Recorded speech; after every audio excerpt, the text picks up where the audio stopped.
WhatsApp channel കൂടുതൽ active ആക്കാൻ വേണ്ടിയിട്ട് വാട്സ്ആപ്പ് കുറച്ച് പുതിയ ഫീച്ചേഴ്സ് കൂടെ കൊണ്ടുവരുന്നുണ്ട്.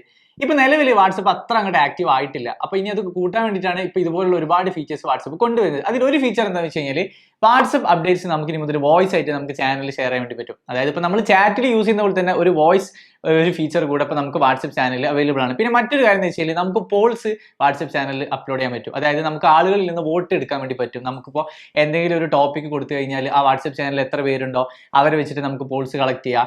പിന്നെ അതുപോലെ തന്നെ വാട്സ്ആപ്പിന്റെ ചാനൽ അഡ്മിൻ ആയിട്ട് നമുക്ക് 16 പേരെ വരെ നമുക്ക് വെക്കാൻ വേണ്ടി പറ്റും. പിന്നെ മറ്റൊരു കാര്യം എന്താ വെച്ചാൽ ഇപ്പോൾ വാട്സ്ആപ്പ് ചാനൽ വഴി ഒരു പോസ്റ്റ് വന്നു കഴിഞ്ഞാൽ അത് നമുക്ക് സ്റ്റാറ്റസ് ആക്കി വെക്കാം. ആ സ്റ്റാറ്റസ് ആക്കി വെക്കുന്ന സമയത്ത് ക്രിയേറ്റേഴ്സിന് ഫോളോവേഴ്സിന് കൂടും. അത് ക്രിയേറ്റേഴ്സ് മാക്സിമം ശ്രദ്ധിക്കുക. കാരണം നിങ്ങൾ ഇപ്പോൾ നിങ്ങളുടെ വാട്സ്ആപ്പ് ചാനലിൽ എന്തെങ്കിലും എന്താ പറയുക ഇൻഫോർമേറ്റീവ് ആയ പോസ്റ്റുകളൊക്കെ നിങ്ങൾ ഷെയർ ചെയ്യുന്ന സമയത്ത് അത് നിങ്ങളുടെ ചാനലിലുള്ള ആരെങ്കിലും ഒരാൾ സ്റ്റാറ്റസ് വെച്ച് കഴിഞ്ഞാൽ നിങ്ങൾക്ക് സ്വാഭാവികമായിട്ടും ഫോളോവേഴ്സിന് കൂടാനുള്ള ചാൻസ് ഉണ്ട്. കാരണം ഒരുപാട് പേര് അവരുടെ സ്റ്റാറ്റസ് അത് കാണുന്ന സമയത്ത് ആരെങ്കിലും അതിലൊരു 1-2 പേരെങ്കിലും നിങ്ങളുടെ ചാനലിലേക്ക് ജോയിൻ ചെയ്ത് കഴിഞ്ഞാൽ നിങ്ങൾക്ക് ഫോളോവേഴ്സ് കൂടും. പിന്നെ ഇപ്പൊ നമുക്ക് വാട്സ്ആപ്പ് ചാനലിൽ മന്ത്ലി ആക്റ്റീവ് യൂസേഴ്സ് എന്ന് പറയുന്നത് 50 കോടിയിലേറെ ആളുകളാണ്.